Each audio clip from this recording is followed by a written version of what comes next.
Welcome to Drinking Bros, presented by GhostBed.com. Boom, bitch. I need some fucking energy in my life, so I'm going to drink this Carter Max. We actually have the CEO of Carter Max on the show today, Sean Matson. You know him, he's a drinking bro, former Navy SEAL. Does dumb shit with bomb suits, blah, blah, blah. For those who haven't met you yet, Sean, go ahead and introduce yourself. Sean Matson. I do dumb shit with bomb suits, blah, blah, blah. Also the owner of a company called Carter Max. So. Wow. See, if you were wondering about how accurate my intro was, he just repeated it. So clearly that was, I hit all the high notes, right? Yeah, basically. Yeah, like success stories, that's it. You know? Yeah. Well, I mean, I don't know that the bomb suit thing is a success story. You got beat by a girl. Well, to be fair, I never competed with her, so that's true. Yeah. Was it a defeat? Although I will classify it as a defeat. Defeat to my eyebrows, my hair, and every bit of my manhood. But you know, it grew back. So luckily actually, for me, I forgot that we made that bet until I saw you eyebrowless and hairless on Instagram. I'm like, oh shit, that's right. He fucking bet on this. I mean, you know, kudos to you for sticking with the bet because, you know, you could have asked for a mulligan. Are you going to do it again or what? It seems like it's a lot of prep work. Honestly, man, I am still having issues from it. Like I've ran one time since my injury. And I'm still having issues. Like, I'm actually going to PT tomorrow to get some further work done on my leg to see if we can get it right. So what's wrong with it exactly? So, I had blood clots. Oh shit. In my in my right leg, and they have no idea why. We really like. I mean, obviously, I'm not your atypical person that gets blood clots. And I don't have a family history of it. Anyway, so I was still going to attempt it, even though the doctor was like, hey, this is not a good idea. And then got a rescan and they're like, dude, there's no way. If you attempt it, like you could kill yourself. And I was like, I was like, all right, well, then that's when I had to go ahead and just bow out, you know. But I'm still having issues. You say they don't know why the clots are happening? I mean, you know, there's usually you can track stuff like that back to either genetics or diet, right? And if you don't have genetic markers for it, obviously your diet's not like that. So what the fuck? That's the thing. I mean, they did a full hematology workup, everything, and they looked at any potential markers, and everything came back normal. And I mean, you know, there was some thoughts. Well, that they were like, well, you know, have you had the COVID vaccine? Have you done this? I'm like, listen, no, like I haven't. Like, and so still, I mean, we're just scratching our head to figure out what's going on. And like I said, I'm still having issues with it. And even then, like there feels like there's some damage to my lower leg from it. So, you know, it was a legit thing. It wasn't like, hey, I'm going to. No, for sure. It wasn't like a sprained ankle or something. So I'm not a doctor, but let me posit one theory that has become popular on TikTok, apparently, regarding the Astro World Travis Scott situation. And that is that the devil did it. Is it possible that you've been ingesting some kind of satanic brew of some sort, or that the devil's taking a personal interest in you, or that you've made some deal with the devil that is now coming back for him to collect on that? Any chance of any of that? No, but you know, one of the theories that I'm running with right now and looking into is all the, you know, vaccines that I've been exposed to from my military career, because there are linkages to anthrax and others. Like if you've gotten the whole shot series, there are cases. Now, I think it's a slim chance, but I mean, right now, because there's nothing that we can point to. Like I didn't have any damage to it, didn't get hit there in the leg. You know, like I do have a low resting heart rate. I'm in the high 30s, low 40s, low resting heart rate. Like I said, my diet's not, shit. So, and they couldn't find any genetic markers. So like, how did this happen? And so we're just trying to pull some ideas and strings to see, because I'd rather know than not know. But, right now we're in the category of not knowing. So. Well, yeah, who knows? I mean, I took all those anthrax vaccines as well. Yeah. Funny, I didn't take any of the flu or swine flu ones, because I was like, I'm not taking that. This thing just became a thing like 2 weeks ago. I'm not taking a vaccine for it. That's stupid. And they're like, yeah, you are. I'm like, no, I'm not. And they were like, yeah, you are. And I'm like, religion or whatever. And they're like, what? And I'm like, religion. And they were like, yeah, we're not. No. And I'm like, okay, I'm not taking it. So I'm leaving. See you guys later. And they never really pursued it after that. Yeah. So, I don't know. Obviously, that's not how it's going now. It seems like the forces are being split up a little bit. You can probably speak to this to some degree from your former position and just the teams after, right? Stick together quite a bit. What's going on right now with all these operators who are, either choosing to leave early or being forced to leave early? Do you know anything about that? Yeah, I mean, I think there's a few things, right?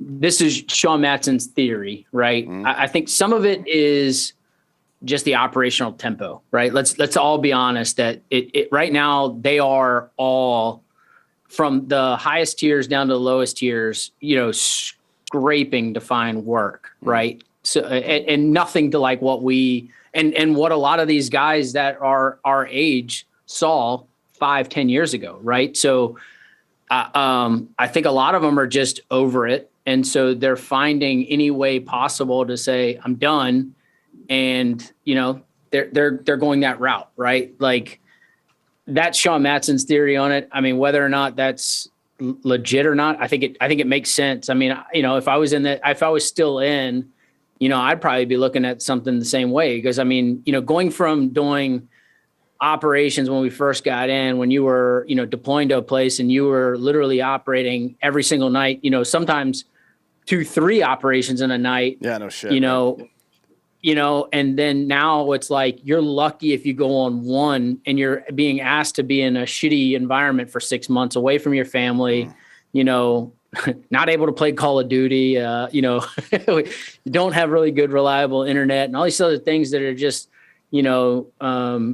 every days for people. And I think that a lot of guys are just, they want to be done with it. They went in, they had, I don't blame them either. Right. I mean, they had their heydays, and it's like, it's never going to get better than what it was. So why am I still here? Yeah, for sure. I mean, to be honest, that's the reason that I got out when I did. We had just gotten back from, well, not just, but we had recently gotten back from a 15-month deployment in or around Solder City. Very high tempo the entire time we were there. We came back, we do another intense training cycle, and then our people get sent to Haiti to respond to that horse shit. And because of that, the next deployment in our rotation got moved from doing a kinetic thing to doing to training local police and soldiers in Afghanistan. I'm like, no fucking way. I'm not. Because I honestly, I would have had to have re-enlisted to do that. I'm like, there's no fucking way I'm going to re-enlist to go train these knuckleheads, man. Fuck that shit. Like, that's not what we do. We're the fucking, I don't know why they were sending the 82nd Airborne to do that shit in the first place. It doesn't make any sense. You know what I mean? Like, we're not trainers. We're fucking dumbasses that run around and blow shit up and fuck shit up. You know what I mean? Anyways, how much of this do you think it is, like a lot of the people that are getting forced out are because they're refusing to get vaccinated and shit like that? Yeah, again, I mean, I think some of it is again, they're using that as their vehicle, mm-hmm. right? They were on the verge of wanting to leave, and some are going to say it's, before why guys got out was money, right? Or whatever. I just think that some of the guys that are choosing to get out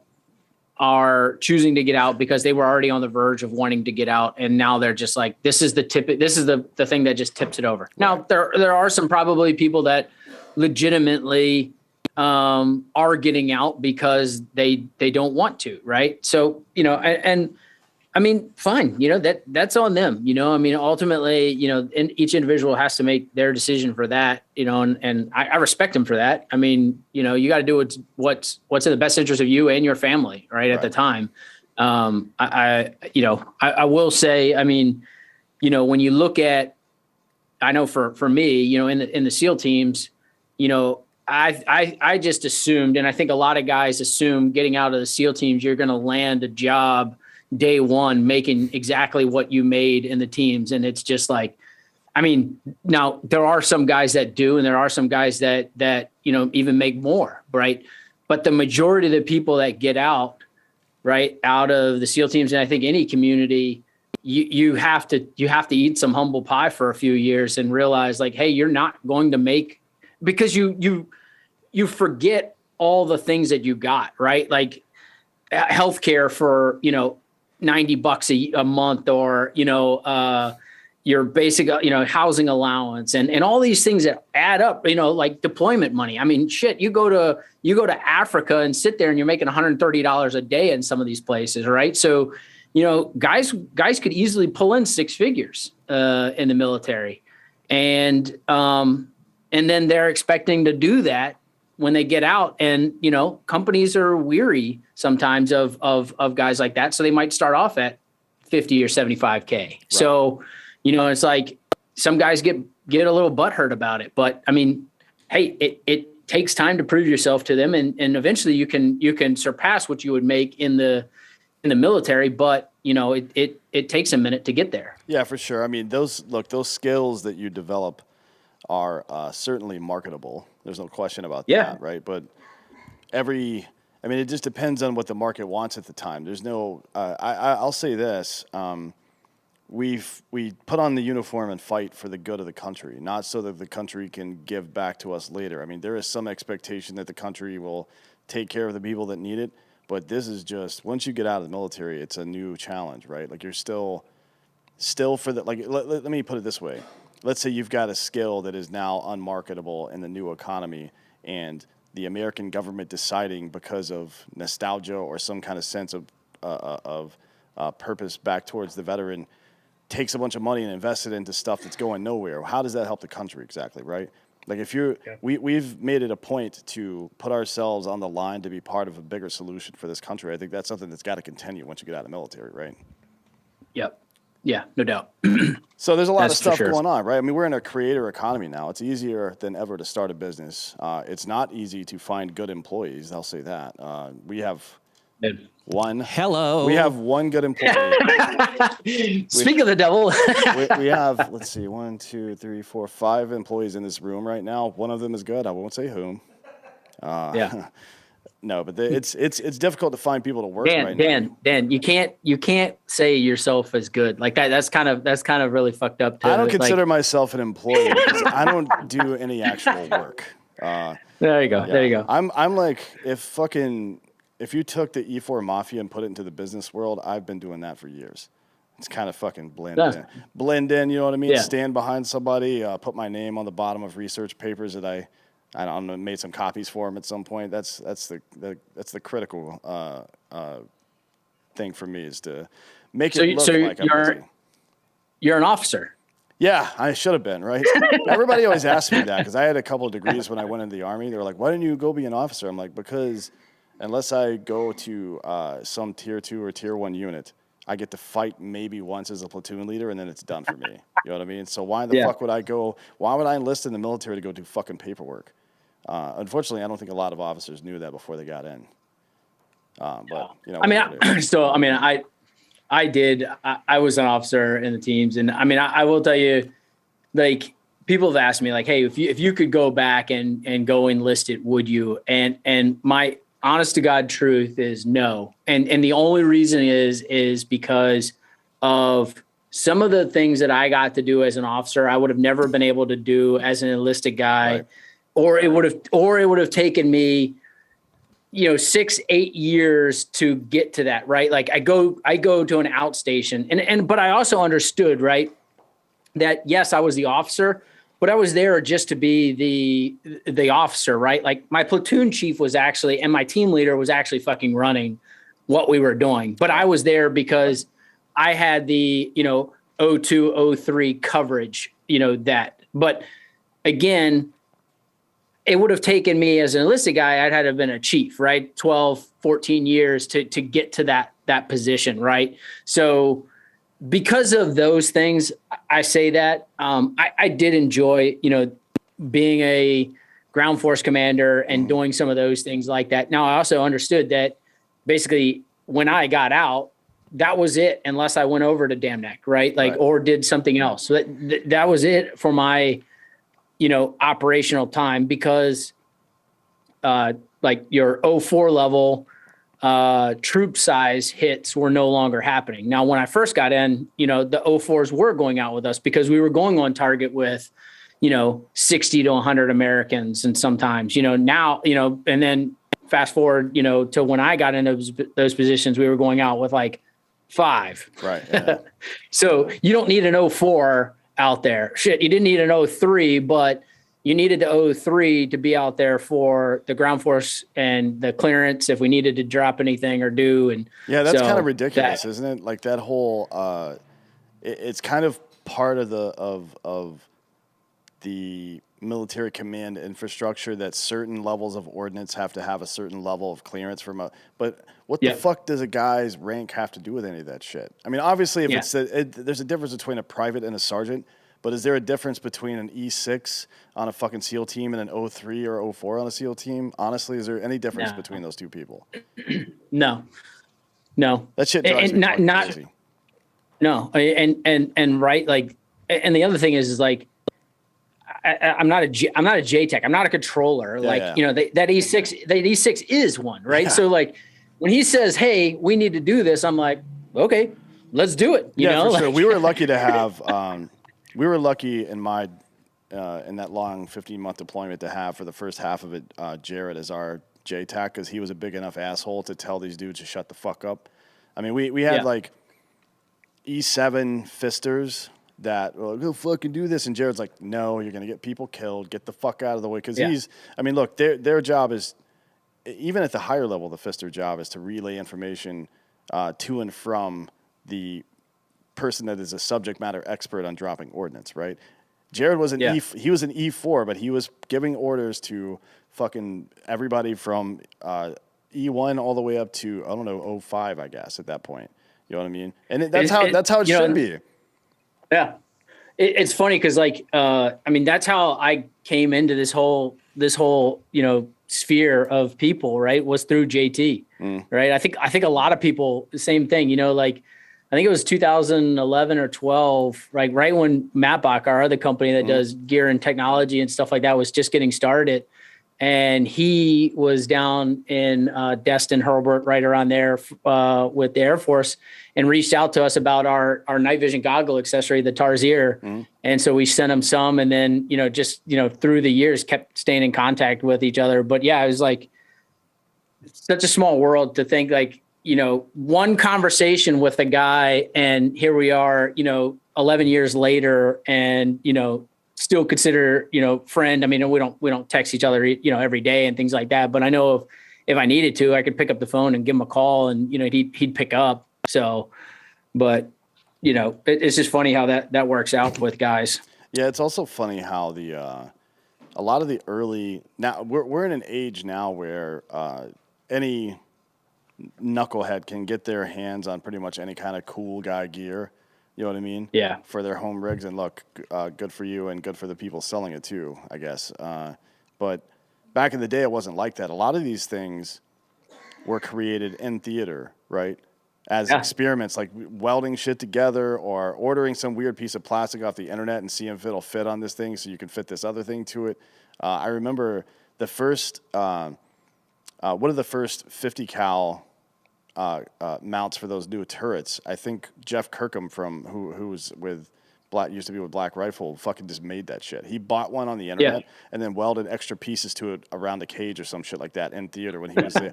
I don't know. I think he was there with special activities or some shit like that. But they didn't have anything.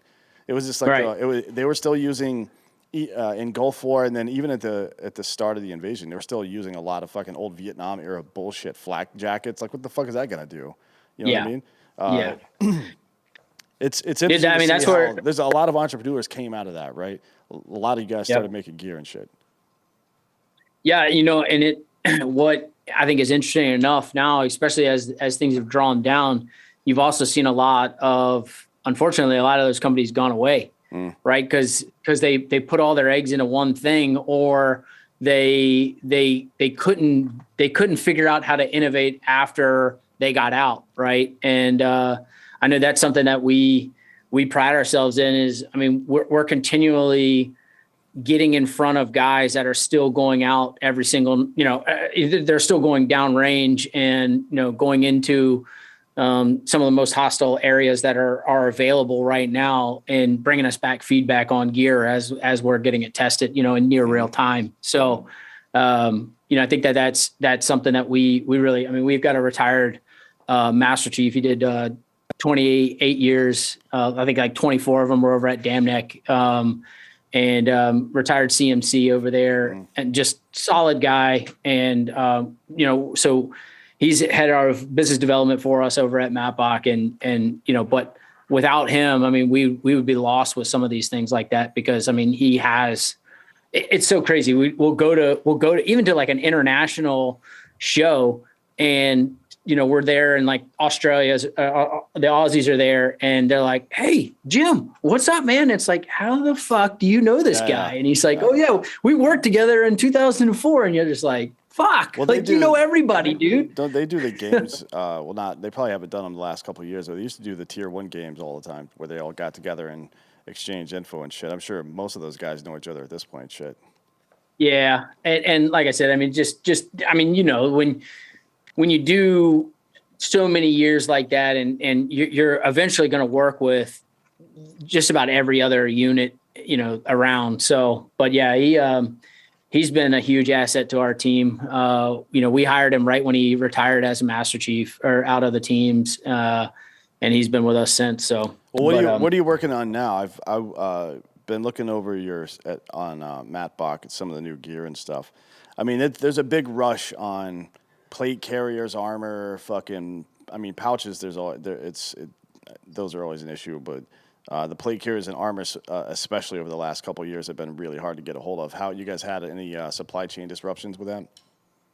No, honestly. So, I mean, we've had labor, like you were talking about labor. So thankfully, both Cardomax and Mapbach, we've built everything here in the United States. So we haven't had any problems with supply chain issues.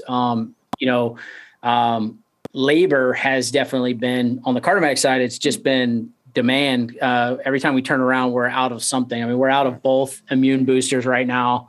We're constantly having to order, 8, 12 weeks in advance sometimes for inventory. And it's killing us with that. It's like, I'm trying to guess what people are going to buy 12 weeks from now. And it's like, we've got all these models and trying to like take historicals. And then it's like, I think the last time I was on the show, it was like literally what we had for supply set aside for 3 months all went in like a couple of days. I was like, look, there's nothing I could do about that. Right. It's just, there's no way to model that type of all of a sudden something happens and it just goes, it goes explosive. On the Mapbox side of things, we're really doubling down hard on our material. We developed this material. We call it Ghost. It's a laminate, but it's lighter than anything else out on the market right now. But it's also about 4 times stronger than anything else out.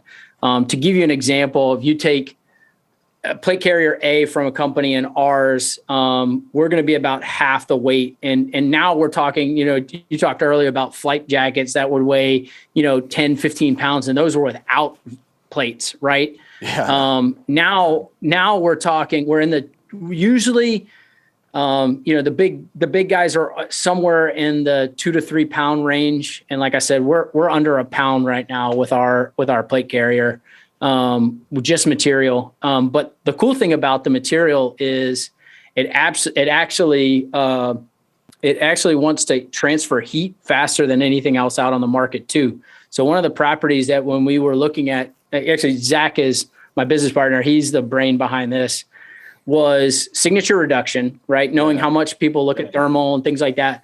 But also just everybody wanted to start, I say everybody, but a big trend about 5 years ago was adding all these new cooling devices behind your plates and all this stuff like that. And it's like, well, great, but now I'm just adding more fucking weight. That doesn't help me, right? Like, okay, great, it cools me off faster, but you're making me carry an extra 5 pounds to do it. Like, that's not worth it to me.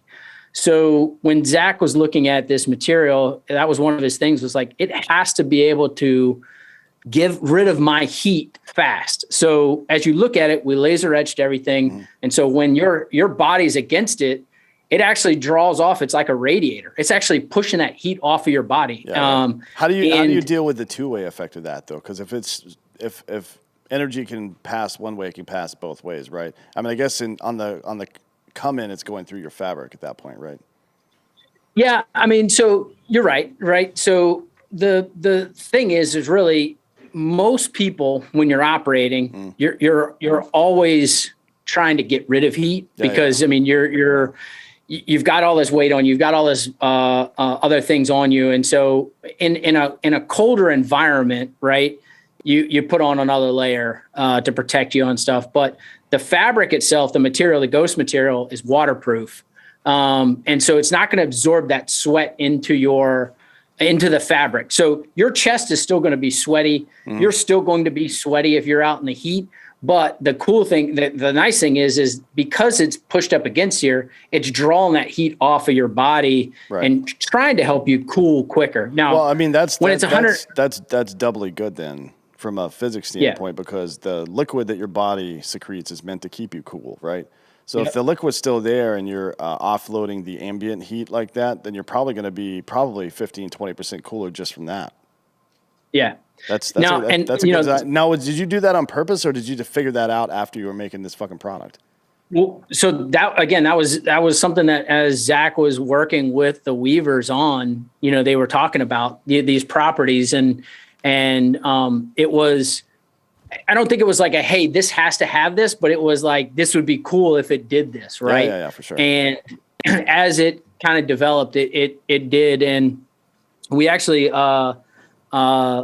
late last year, early this year, we won a contract with Black Diamond for their new comm systems for the Air Force because obviously radios just produce a shit ton of heat, and when you put them in a bag, they overheat. And so we were able to show that these would not overheat anymore. And so that helped significantly at the end of last year, towards the end of the, kind of pandemic, early part of this year, to give us, a pretty significant backlog.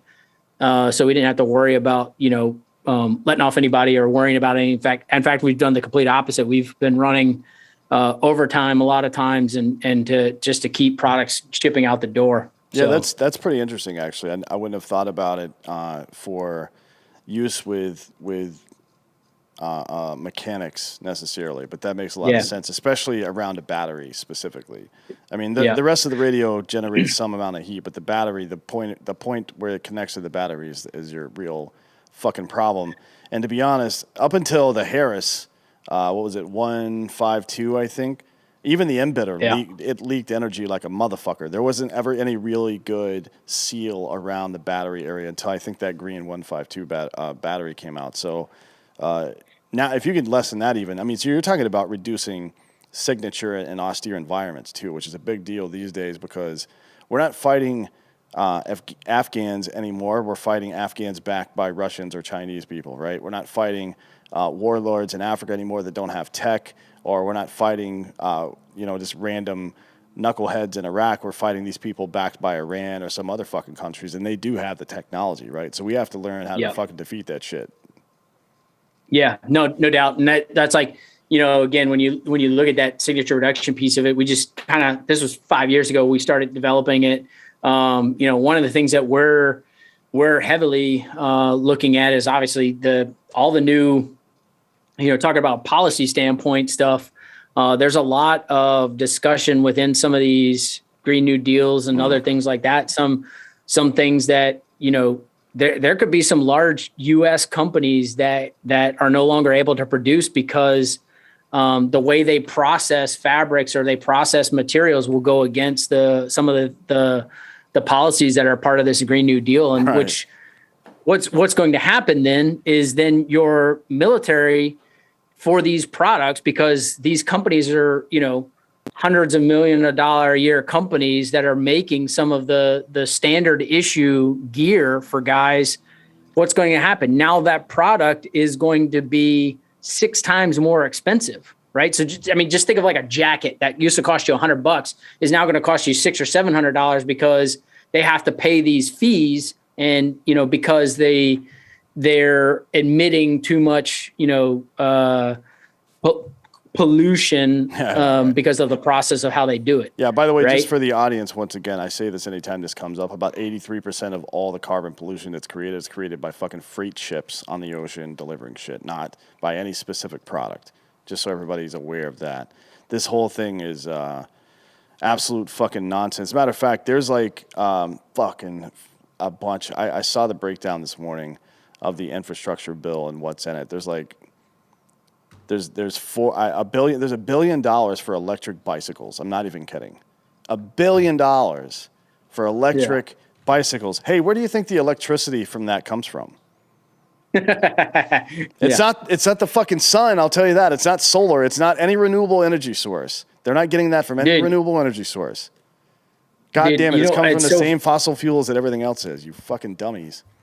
It's so funny. We've been getting hit in our neighborhood pretty hard with solicitors about solar, going to solar. And, I mean, here's to be honest, like I do want to put solar panels on my house, not because I think that, the world's going to come to an end tomorrow, but really from the simple fact that, we do live in an area that power does go out because of hurricanes or other stuff like that. I'd like to have the ability, right? Like, and rather than spend 20 grand on a home generator, I'll spend 40 grand on solar panels that has a battery. And, if a hurricane comes and we lose power, I've got it. Or, we get rare cases that we do get snow. Like, I'd like to have that ability to have some backup power. Right. Yeah, and, for sure. But, they are coming in with some of these just ridiculous things. Like, they're like, listen, you have to do it within the next, blah, blah, blah, blah, because they're going to turn off power and everybody is going to have to be, solar or all these things. And I was like, wait. And one of the things that they said was, in the next 3 years, every car is going to be electric. And I said, okay, all right. If memory serves me correctly, and I was like, I forget what the actual annual production for electric vehicles was, but let's just say it's X, and the number of vehicles in the United States is Y.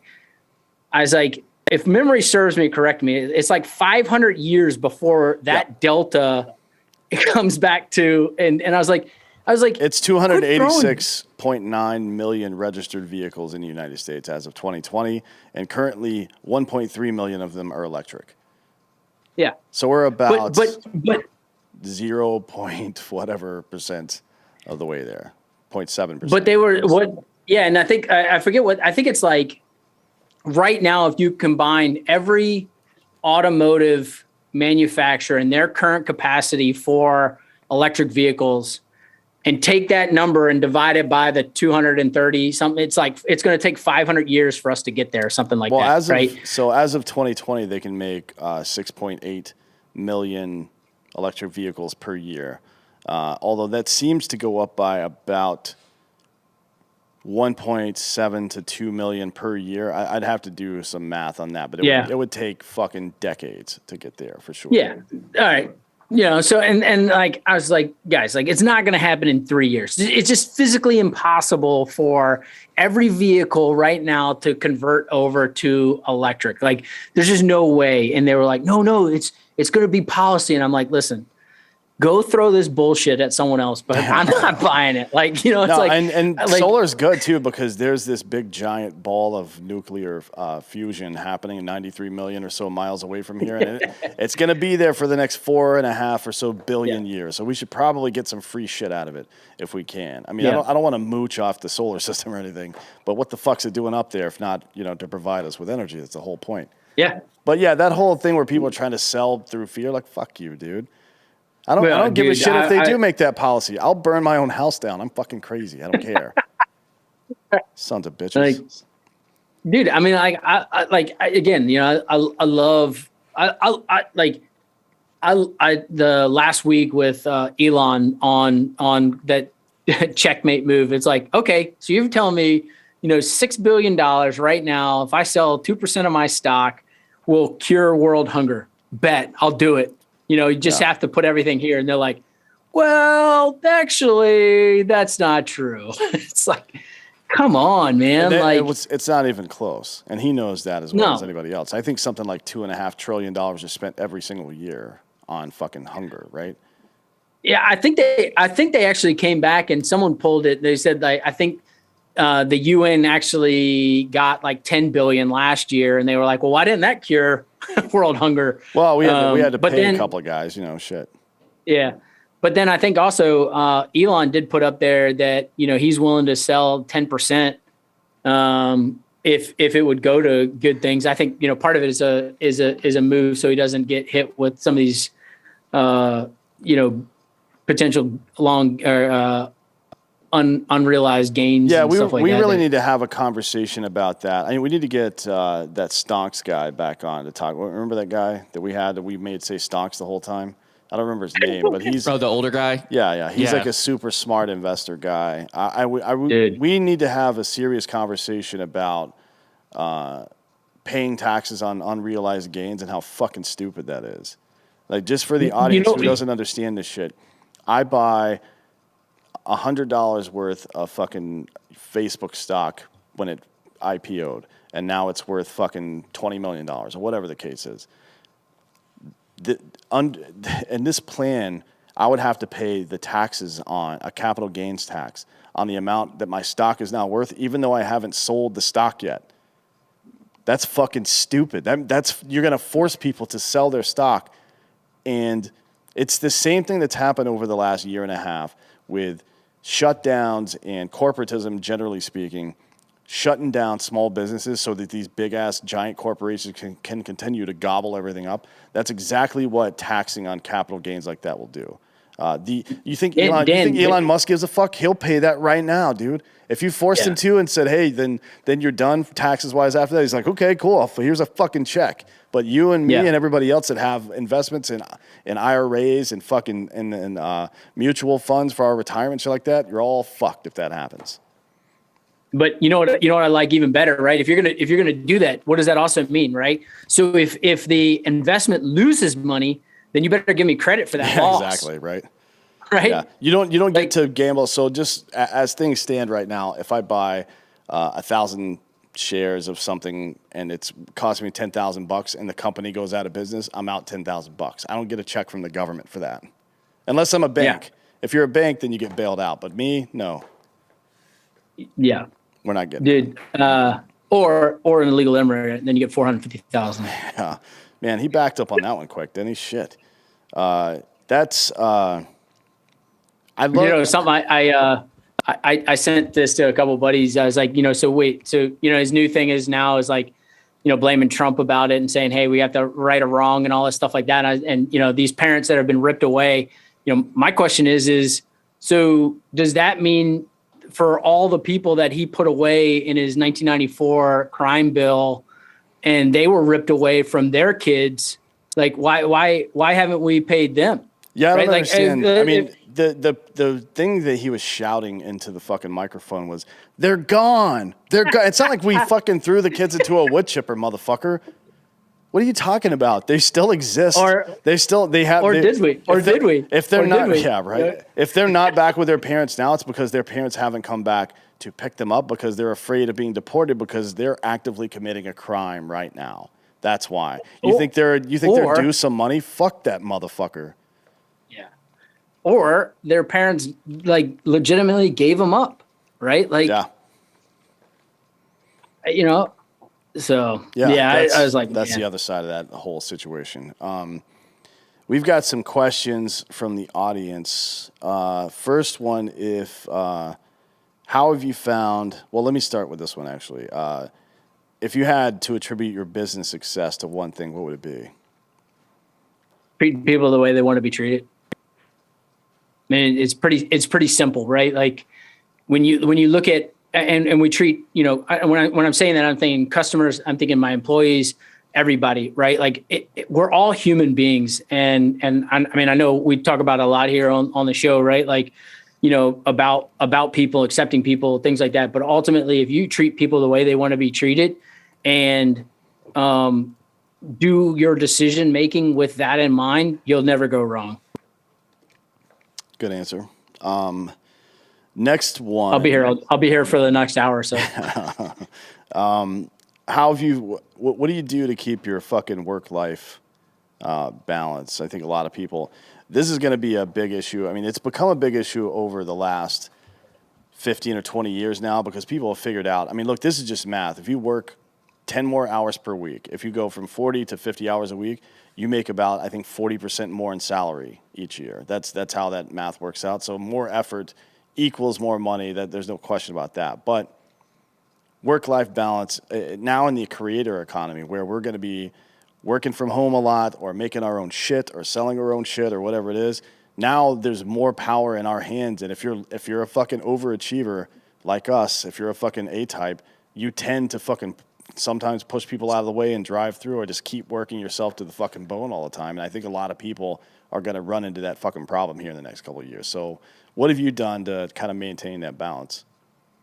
Yeah. So, I mean, the first thing is there's no such thing as balance, right? Because as soon as you do that, that means you're only putting partial effort into whatever those things are. And so for me, I look at it different. Like for me, it's three things. It's my work, my working out, my family, right? Like for me, those are the three things that get my time and effort, and my resources, right? Like my money and everything. So I put all my stuff into those three things. My work, right? Like it's pretty easy here. You know, my family, my working out, my family. But when I'm doing one of those three activities, I try not to let the other two or other things distract it, right? Mm-hmm. So if I'm at work, I'm focused on work. I'm trying not to do other things. Now, there's always things that come up. You know, just the other week, my son was running in his class, slipped and busted his lip, right? And so I had to leave work to go take care of that. Then while I'm at home, I'm focused on him for however long he needs me at that, and try not to do work. But I think the biggest misconception for people when they want to quote unquote balance is they think, okay, if there's 40 hours in a work week, then I also need to put 40 hours into my family, and then it's impossible. Like you can't do that. Right. And then if you're only working 20 hours a week and trying to put 20 hours into family, well, really, does your family need all 20 hours? So, what did you miss out on by only working 20 hours in that week? And so for me, I hyper focus on whatever the task is at hand. And so, there are times, I mean, I have 4 kids, a 12, a 9-year-old, a 2-year-old, and a newborn. And there are times when I ask all 4 of them, hey, you want to go do something? Well, I guess not my newborn because she can't talk yet, but hey, do you want to do something? And the answer is no. Mm-hmm. Right. So what do? I go back to work. But then there are times when they come up to me and say, hey, Dad, come throw the football with me. Or, hey, can we go throw the softball? Or, hey, can we go do something? Right. And if I can't do it right that minute, I say, hey, give me 5 minutes or give me this. And then I go do that with them because I'm never going to get that time back with them. Right. There's always work to be done. And so that's how I look at it. I try to I try to prioritize those things. I look at those 3 things as times that will take up and get my time. And I also, I schedule things. I schedule dates with my wife. I schedule time with my kids. Like I block off time in my calendar and really try to own my own calendar rather than let that thing own me.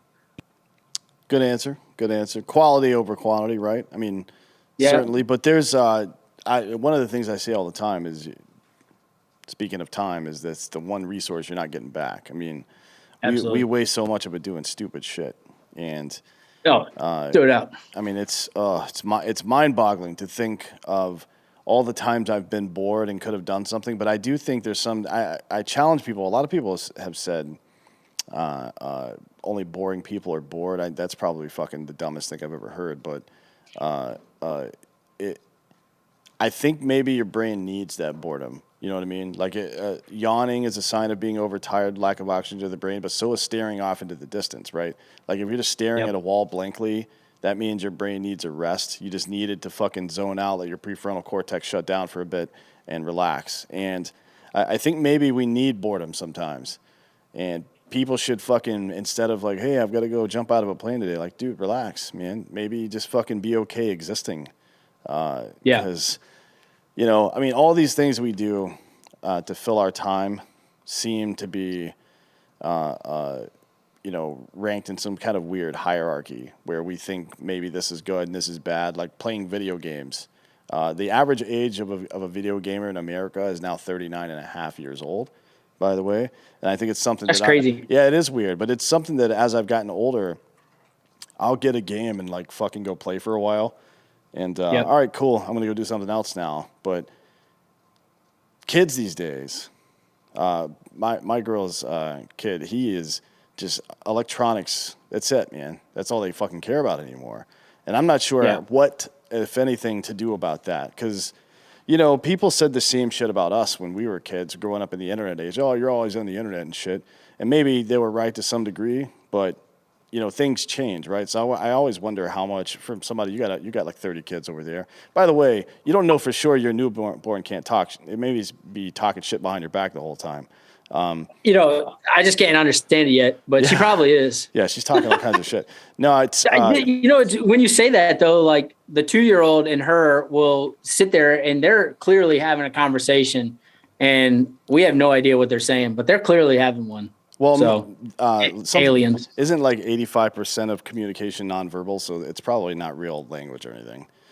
Anyways, you're a multi-parent. What are you doing to keep your kids focused on shit that matters, and not be? You don't want to be a heavy hand either, because look, I understand parents want their kids to go outside and be off the fucking computer or off the iPad and the iPhone and all that bullshit, but the more you tell a kid that's struggling to find their identity and grow into who they become, learn how to address authority, the more you tell them not to do something, the more they're going to fucking want to do it.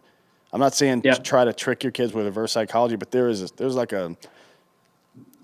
a certain amount of pressure to apply in those areas so as not to turn your kid into a fucking lunatic, right? Yeah. Dude, so great story. A couple of years ago, my daughter saw all these YouTubers. I mean, like I said, she's 12. So she was like, Dad, I want to start my own YouTube channel. I was like, and immediately I said, yes. And I said, I will actually help you with it. I was like, I'll buy you a green screen and you can use one of my GoPros. And she was all just like, I can't believe it. And I said, but here's the deal. You're going to learn how to shoot. You're going to learn how to edit. And you're going to learn how to upload and do everything with that video. Right. Now, I am going to be the one to approve it, but ultimately, I want you to learn how to do this. Sorry, my dog's going nuts. So you want to frame it as a way to like, hey, your kid really likes music. Why don't you learn an instrument or learn how to mix music or something like that? Don't just waste your time. Look, I think that's your philosophy comes from two places. One is that this is a creator economy, and what most of us and who have been successful in the creator economy have done is learned how to turn our hobbies and interests into an entrepreneurship, right? That's the whole fucking point of all this stuff. That's the American dream, as a matter of fact. The other part is something called authoritative parenting, and that's where you hold your kids to a standard, but you do the same. It's like a management style where every success is you and every problem is us. You know what I mean? Like, hey, how can we fix this? You did a really good job on this. How could we figure this out? Blah, blah, blah, right? So on and so forth. Authoritative parenting, for those of you that want to look it up, that's what it is. And it's something that a lot of the intellectual dark web folks are getting into these days. So it's something that... the thing was, so for her, she didn't stick with it very long, but she does know basic how to edit a video, add music, add transitions, all these things that, your typical, at the time, 10-year-old doesn't know how to do. They know how to press a button and do. But I think the other thing is it also showed her and taught her the appreciation, because she sees these YouTubers that are driving around in Lamborghinis, flying around in, private jets. And she's like, I want to do that. And I was like, you have no idea what it takes to do that. No, it's wild. The amount of time and effort and, like you said, creativity that comes with it. That once that machine is on, you can't turn it off. And then when you do turn it off, everything else goes with it. Right. It's traction. It's not like you're selling. Once you get the wheel rolling, if you let the wheel stop, then you have to get it rolling again in a lot of cases. Now, it's going to be easier, but it's not going to be fucking easy. I was going to say, we go to these fights that the Paul brothers take part in, and I would say half the fucking crowd there are kids who have no idea they don't know any of the fighters' names. They don't know any of the rules of fighting. They're just there to see those fucking YouTube dum-dums. And, good for them. But half the people we saw there were trying to, they were trying to start some kind of YouTube thing of their own. Now, that's good. That's aspirational marketing. It's almost like with the self-creator, the creator economy phenomenon, almost everybody is involved in somehow profiting if you become popular, not just by selling your product, but by selling your brand in general, right? So if you're doing any kind of stuff that requires third-party validation or in-person attendance, just by being popular now, you've won as well. And that's something we haven't seen before. Like if you started a desk-making company, that's just not the case for you. But if you're just creating your own content, it is. It's very bizarre to me. And I think it's pretty exciting. I'll say that. To see all these people come up with these super good ideas. And it also helps me out a lot too, because I don't want to do anything, right? I don't like doing stuff. Doing stuff sucks. But I have a lot of good ideas. So I'm just like, hey, I don't want any money or anything for this. I just want this to exist. Can you make it exist? Yeah. And then somebody will make it. I'm like, yeah, I'm going to use that now. That's dope. That's right. It's for lazy people. This is like the best thing ever. Yeah, no doubt. And there's so many opportunities like that and what you can get into, I know, talking about YouTubers, my kids are all about a guy named Mr. Beast, a huge YouTuber. He's got like 80 million subscribers and stuff. And he started his own burger chain, but what's crazy is he doesn't have one location. He goes to local restaurants and makes them carry his menu, right? And then does it through DoorDash or Uber Eats or one of these others, right? So it comes as a Mr. Beast burger, but there's no physical location, and it's all over the country. Wow, and that's crazy. Now he gets a portion of the sale. It's literally like Uber meets fast food now. Because that's basically a combination of Etsy and fucking Uber Eats, more or less. He has no inventory, no people. He doesn't have to no customer service complaints, any of that. So like my wife and I did it here locally, and we were just like, I was like, I just want to see what it was like. The food's good, it's a burger. It's not like, it's not like a steak or something like that. It's a burger. You just have to find brick and mortar places that have the ingredients necessary to make whatever the fuck you're selling, right? Yeah, that's it. I mean, people have been doing this in a roundabout way for years, just by paying for shelf space and whatever retail environment. Now he's just doing it without any overhead, even at the product level, which is pretty innovative, I would say. That's Right.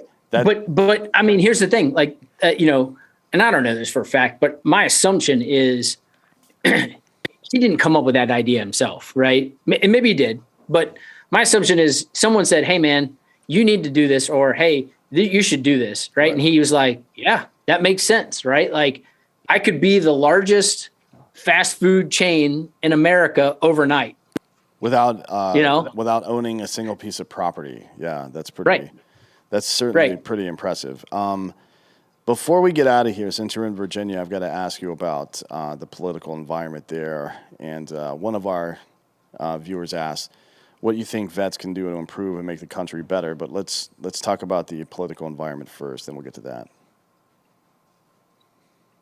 What's the question? What do you think of the current political environment? I guess in America generally, but then you're in Virginia, so it's been a bit of tumult there over the last couple of weeks.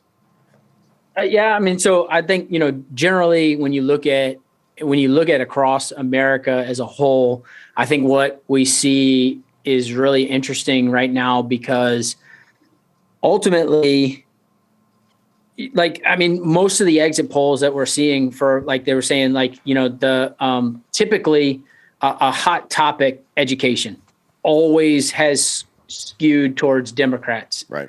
And now all of a sudden it went almost all Republican, right? That's I think a huge eye opener for people to see, like where the Democratic Party used to be is no longer where they're at today. And I think that it's an opportunity. And I think you're going to see more and more, I don't want to say defectors, but I think you're going to see more and more people kind of coming more towards center, independent than ever before. And I'm not saying independent being, crazy socialist ideas, but truly independent as in, like, hey, there are some things I like about the Democratic Party, and there's some things that I like about the Republic, or policies on both sides, right? Mm-hmm. Like, generally speaking, I'm kind of straight down the middle. I'm not like hardcore this way, and I'm not hardcore that way. And I think it's starting to happen more and more, and people are starting to kind of open their eyes. It's like, dude, like, I don't believe in some of this like far left stuff, or, hey, I don't believe in some of this far right stuff. Like, I'm truly kind of down the middle, and I think majority of the people are that way. And I'd love to see a true third party introduced that actually would legitimately be a third party and let the kind of two psychos go to their extremes. Yeah. Wouldn't that be nice? Huh? I mean, Jesus Christ. Yeah, it's interesting the way it's gone down there, especially there in Virginia over the last month or so. What I think was seen was one of the candidates kind of didn't really intentionally do so, but allowed himself to be distanced from the lunatic wing of his party. And the other candidate, McAuliffe, embraced the lunatic wing of his party while simultaneously saying that it didn't exist. You know what I mean? Yeah. And a lot of people are doing postmortems on that. A lot of liberals are spiking the football now because of this shitty infrastructure bill that got passed. But man, they're all sorts of fucked up. But I think what you saw was a very winning game plan for either side of the aisle. If you come out in your congressional or senatorial election in 2022 and you roll your eyes when somebody asks you about Trump or Q or socialism or the fucking Green New Deal, you're probably going to win, to be honest. I think people are just sick of this bullshit. Maybe, I mean, if you're in some fringe dum-dum spot, you might lose. But for the most part, even in the most liberal cities that exist, the defund the police bullshit has been shut down pretty much everywhere that it's come up now. Because fucking, who would have thought? Defund politicians. Well, no, defund politicians will never stop. But who would have imagined that you take away police and their resources and people would start committing crimes? I mean, yeah, weird. Weird how that works. I don't know. It's it's like they're directly correlated somehow. Yeah. Yeah. Here in Virginia, I'd say, the thing I think, like you said, the CRT piece was huge. I mean, I do know, I got hit up. And I was actually texting a couple of guys from Fox about this, and I was like, I don't think I've ever in a gubernatorial election have ever been hit by so many text messages like I was. Literally for a week, I was getting one a day from the Democratic Party, like, hey, you need to, Trump's sidekick, blah, blah, blah, blah, all this stuff. Like, it was just like, your text message doesn't even make sense. Like, you sound like an idiot in this. And two, the fact that you think parents shouldn't be in the classroom, like, whether or not I'm actually going to be in the classroom, I don't know, but I'd like that choice, right? Like, I mean, that's my kid that's sitting there for 8 hours a day, and I'd like to have at least a little bit of say in what they're getting taught. Right now, I do think that some people that have been at these meetings have gone too far, right? But I also think that the repercussions of that have also gone too far, right? Like, to completely shut out every parent from a school board meeting, I think is wrong. To go in there guns a-blazing and be like, if you don't do this, we're gonna, kill you, I think is completely wrong, right? Like, there's got to be a middle ground. We should be able to sit down and have a conversation. Like, listen, school board wants to do this, parents want to do this. Let's compromise and make it so that it's a win-win. Or if it's not a win-win, then the parents pull their kids out, right? Like, okay. But it can't be, just like I said before, where it can't be just so far left or so far right that it's just like, it's my way or the highway, screw you. Right. I mean, when has that ever not worked out? Yeah. I mean, it's, man, I wonder where this is all going to go. I mean, we've seen the federal officials, including from the Justice Department, discuss how teachers being angry at public school systems, a form of domestic terrorism or some shit. Look, remember when you just could punch somebody in the face and then you guys just went on about your lives afterward? That was nice. Yeah. And it seems like the less appetite there is for that low level kind of violence, the more we see high level violence. You know what I mean? Like, people losing their fucking minds and shooting things. Not that one thing informs the other per se, but there is something to be said for walking into a situation, and this is somebody that's been in combat as well. You walk into a situation very differently when the other side is prepared to fight, and it is as we've seen with crime and police over the last 2 years. It is certainly a deterrent, whether people want to believe it or not. At any rate, let's wrap up here with Carter Max. Tell me, you got any new shit coming out there?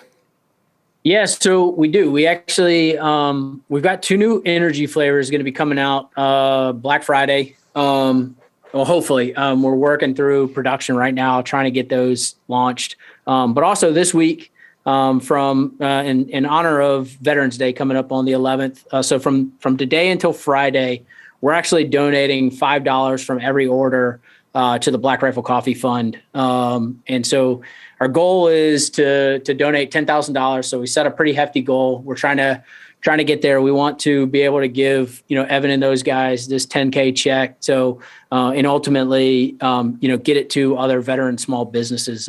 We've had a really good year this year, and want to help share that. So, every order that gets placed this week is going to get, we're going to take $5 from that order and donate to a Black Rifle Coffee Fund. Sweet. Does that work with the code DB still?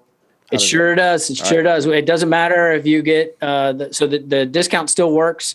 But yeah, we're going to take $5 off that and donate it too. Well, there you go. So go to cartermax.com, use the promo code DB for 30%, I believe, off your order. And in addition to that, you're going to be making a contribution to the BRCC fund, which helps veteran small businesses and a number of other charitable actions. So Sean, thanks for coming. Good luck. Thanks, Dan. Appreciate it. In Virginia, good luck with that shit talking newborn. Because I'm convinced. I don't believe in the Q stuff where Travis Scott is somehow in league with the devil or whatever. But I am pretty sure that your infant daughter is talking shit to you. So just keep an eye out. I'll say maybe get some Ring cameras and leave them in a room and just I don't know. Yeah. We'll see what happens. Anyways, thanks for tuning in, guys. We'll see you tomorrow with some sports, with an interview, some other fun stuff. And thanks, Sean, again for coming out. Yeah, man. Thanks. All right, see you.